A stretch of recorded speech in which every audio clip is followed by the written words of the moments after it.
Hi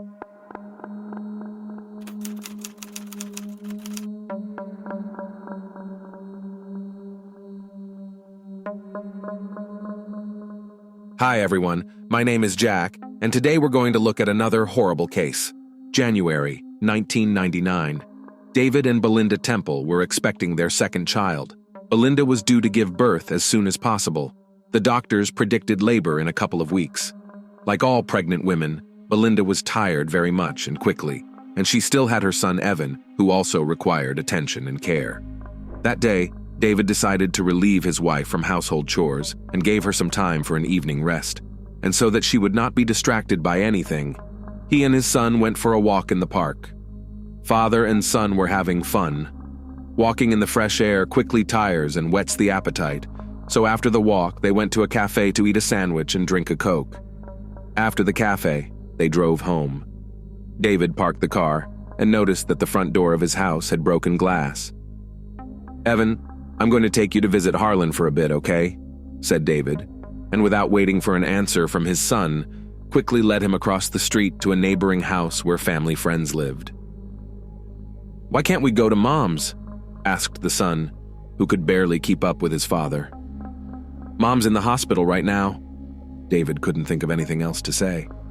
Quentin Harlan had barely opened the door to the unexpected guests, and not even had time to say hello, before David took his son into the living room without speaking and ran toward his house.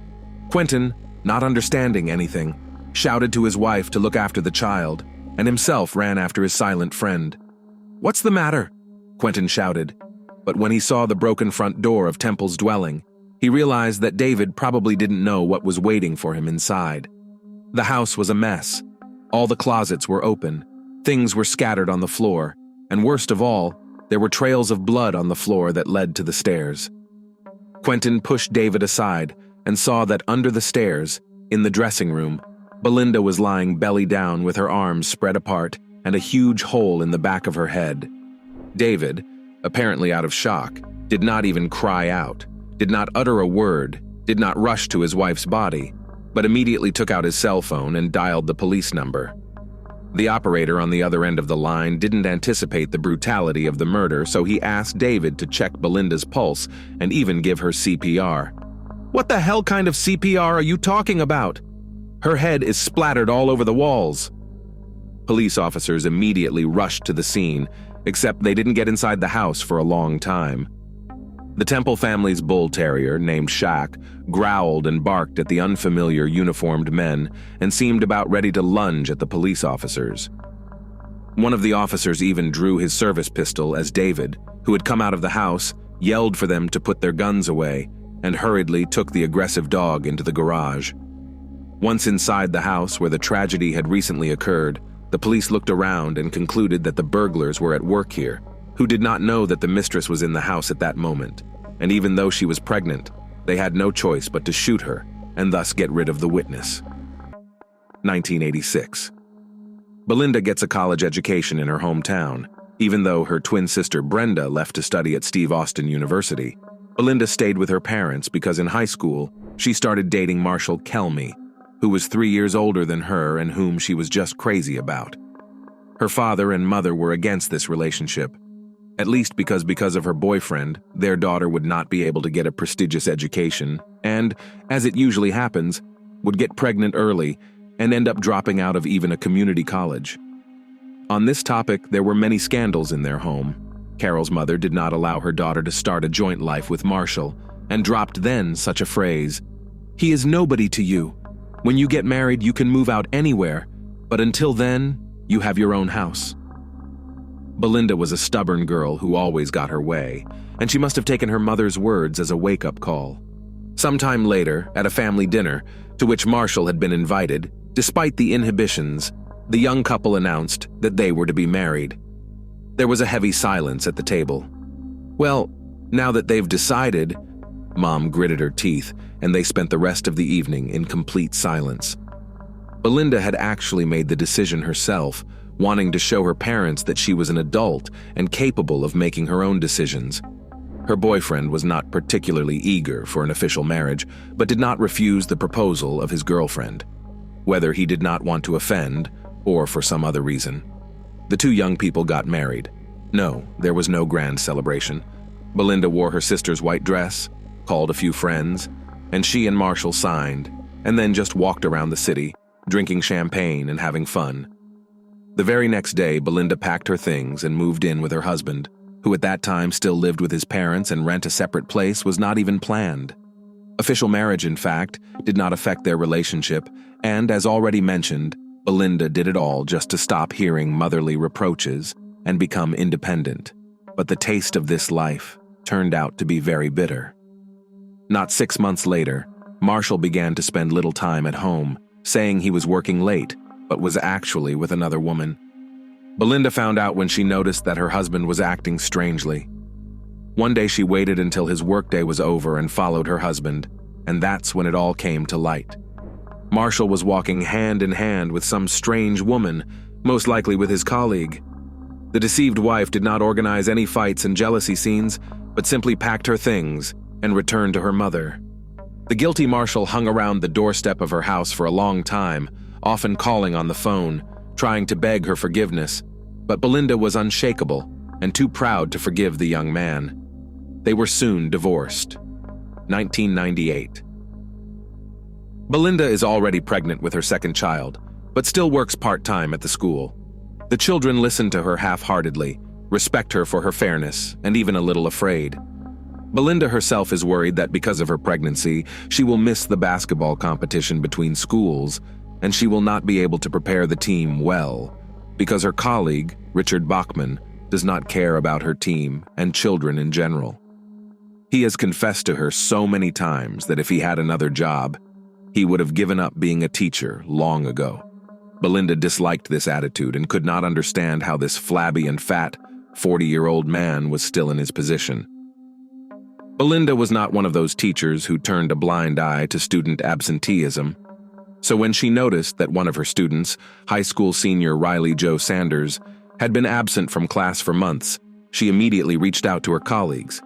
She wanted to know if this was her problem as a teacher or if the boy was a systematic truant. Her colleagues answered that it was not her problem. The boy was brought up in a bad family, no one cared about him, and he appeared at school only rarely. Belinda couldn't leave it at that. That same evening, she visited his mother, who lived nearby, and had a serious talk with her, which later bore fruit. However, it wasn't quite what the young teacher had expected. Riley Joe Sanders came to class, practiced on an equal footing with the other students, but during a basketball game, when Sanders pushed his opponent and Belinda pointed out Riley's disgusting behavior, he insulted her with the last words and even said something like, "You'll answer to me for this. You better look around, especially in the evenings." 1987. After breaking up with Marshall, Belinda had nothing left to hold on to in her hometown. So she followed her sister to Stephen F. Austin State University. She loved her time at the university. It seems that she truly found her calling. In addition to studying, she works part-time as a basketball coach, and the young woman had high expectations. At the same university, she meets David Temple. He, like Belinda, is a part-time coach, but for soccer, and also plays for the university team as team captain. Soccer for David was an integral part of life. He practiced it since childhood, and even then it was clear that he would become a star. At school, he always successfully played for his team, for which he was respected by all teachers, even though David had a difficult character.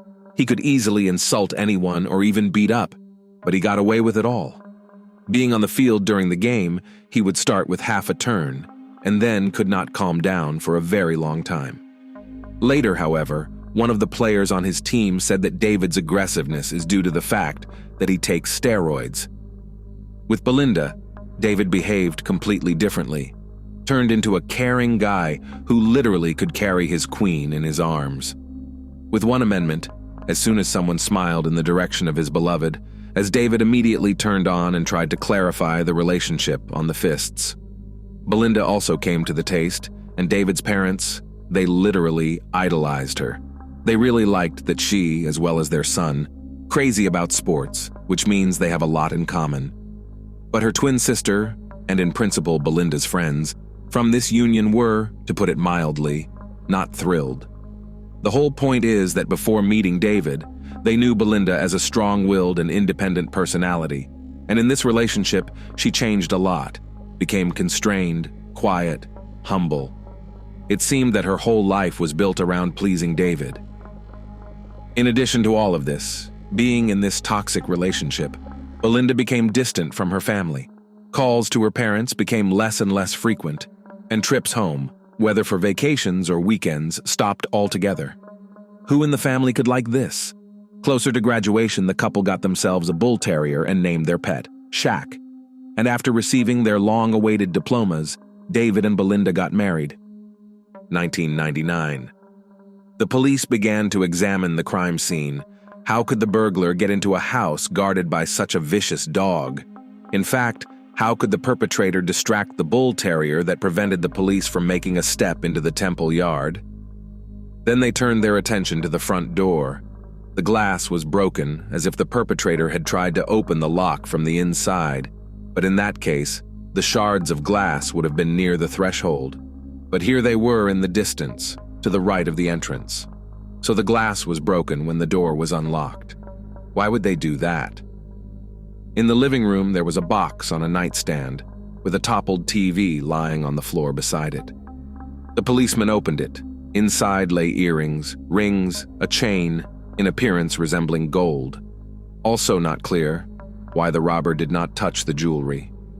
With each new minute spent inside the Temple family home, the police officers came more and more to the conclusion that everything that had happened inside resembled a dramatization.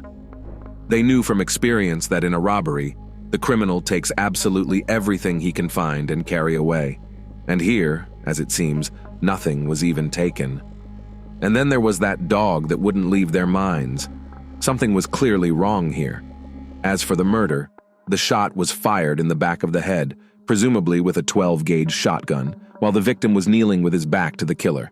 That said, a shotgun is not considered a popular weapon among robbers. It's very difficult to carry or transport and still not be seen. In Belinda's case, the murder was absolutely 4 o'clock in the afternoon. A criminal wouldn't be walking around with a shotgun in broad daylight. "David, do you keep any weapons at home?" "Yeah, I have a couple of rifles." David showed his weapons to the police officers, but the shotgun that could have killed Belinda was not among them. The cops asked David to ride with them to the station to give a statement and take an inventory of the stolen items. The man was very nervous, but nevertheless went with the police officers. His son Evan, who did not yet know what had happened, stayed at Harlan's house. 1996. David Temple and Quentin Harlan, in addition to being neighbors, worked at the same school. You could say that they were real friends. They often met outside of work hours to watch games on TV together or have a family barbecue. One day, David and Quentin were brought together by something else besides their love of sports. There was a new young teacher at the school, Heather Scott. Quentin immediately paid attention to her, gave all sorts of signs of attention, and one day even invited her to an evening dinner, but Heather refused him. It so happened that Quentin had a rival, and this rival, surprisingly, turned out to be David. Quentin was beyond angry and resentful that his married friend, who even has a son, was building a secret relationship at work. You have to hand it to Quentin. He was a good friend and could keep a secret. Heather did not even suspect about David's marital status, since he did not wear a wedding ring and did not tell anything about his real life.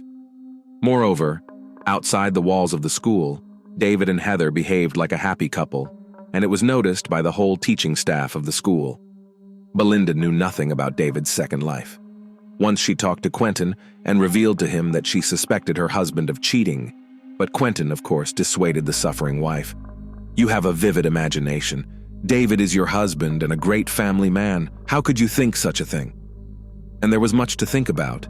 If David had previously been extremely reverent towards Belinda, now he could afford to insult his wife even in front of other people, such as, for example, he often called her fat, although after childbirth she only a little weight gain, asked to go to another room when there were guests in the house, as if she scares them with her untidy appearance, and so on.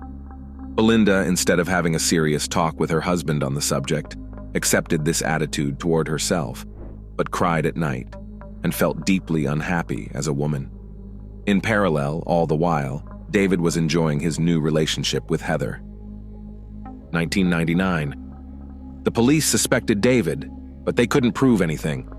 But flipping through the case files of burglaries in the neighborhood, they learned that 8 days before the murder at the Temple house, a house on the next street had been burglarized, and the perpetrator was Riley Joe Sanders. Yes, the same persistent truant from the school where Belinda taught and who had threatened her. He was immediately called in for questioning. Riley had no alibi on the day of the murder, and besides, his father had a shotgun, just a 12 gauge. But when they searched the Sanders house, no weapon was found. When the high school student realized that the police had every reason to detain him, he confessed that on the day of the murder of the teacher, he was with friends, and hid it only because he was with a large group of people smoking pot and did not want to frame others with his testimony. The charge against Riley was dropped. 1998. Because of a new relationship with a coworker, David became further and further estranged from his family. His psychological pressure on his wife grew steadily. He never once raised his hand at her, but all their communication consisted only of insults. It was during this year that Belinda learned that she was pregnant again. This news made her forget about all the past offenses against David, and she felt over the moon. David seemed to be trying to act like a happy father too, but it wasn't working. Sometimes David did not even come home at night, and Belinda was afraid to ask what was the reason for his absence at night, because her husband could get very angry and make a real scandal. A pregnant woman did not want that. Belinda often asked David to help her prepare for the birth of the baby, to go to the store for things, to make repairs in the new children's room, to install shelves on the walls. David ignored all of his wife's requests, and Belinda, although she was in a position, began to do everything on her own, to go shopping, paint the walls, assemble the purchased furniture. David made no effort at all. Christmas was coming. Belinda was already 8 months pregnant.